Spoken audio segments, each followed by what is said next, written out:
Seminar nasional yang diadakan untuk menyambut Pilkada serentak 27 November mendatang ini membahas peran strategis lembaga survei dalam Pilkada 2024, bertempat di Gedung IPTEX Unhas, Kamis 17 Oktober 2024. Seminar nasional yang merupakan kolaborasi Pusat Penelitian Opini Publik Lembaga Penelitian dan Pengabdian Masyarakat Unhas bersama Komisi Pemilihan Umum Sulawesi Selatan menghadirkan Komisioner KPU Republik Indonesia serta Litbang Kompas. Turut hadir Sekretaris Universitas Hasanuddin Profesor Insinyur Sumbangan Baja MPhil PhD yang menyampaikan kesiapan Unhas untuk berkontribusi sebagai salah satu lembaga riset dalam Pilkada tahun ini. Ini adalah kegiatan yang sangat mulia, cukup bagus. Kita menghadapi Pilkada sekarang serentak seluruh Indonesia, sehingga tentu saja peran kampus itu cukup besar. Dalam kegiatan ini diikuti oleh KPU Republik Indonesia, kemudian juga KPU dari Sulawesi Selatan, dan juga Bawaslu, dan banyak sekali unsur-unsur yang terlibat. Sehingga peran perguruan tinggi tentu saja penting, apalagi hari ini akan dibicarakan tentang lembaga survei yang nanti akan terlibat dalam berbagai macam survei-survei untuk Pilkada ini. Terkait dengan lembaga survei dalam Pilkada, Ketua KPU Sulsel, Hasbullah menyampaikan jika baru 2 lembaga survei yang mendaftar secara resmi ke KPU Sulsel. Hal tersebut menurutnya perlu menjadi perhatian, mengingat pentingnya peran lembaga survei untuk menghidupkan demokrasi dalam Pilkada.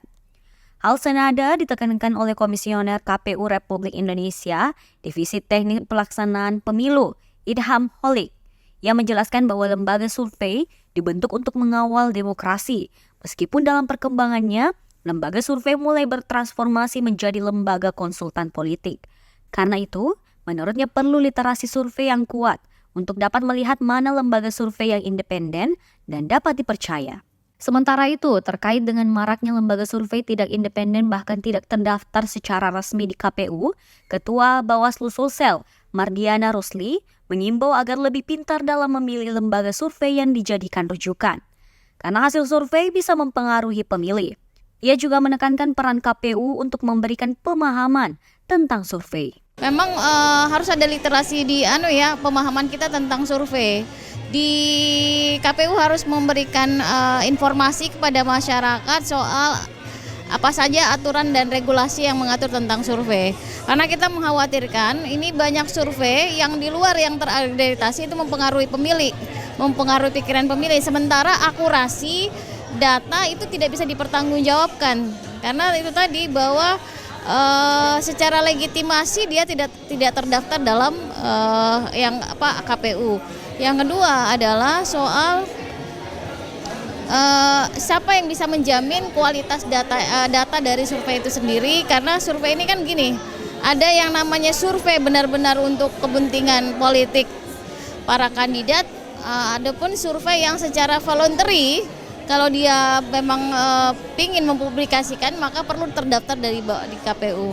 Seminar ini dihadiri pula oleh General Manager Litbang Kompas, Ignatius Kristanto, Ketua DKPP Republik Indonesia 2020-2022, Profesor Dr. Muhammad SIP MSI, akademisi, mahasiswa, dan pelaksana teknis Pilkada.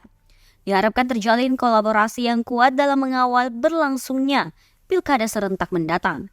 Ifai Syarahman, Andi Muhammad Syafrizal, Unhas TV.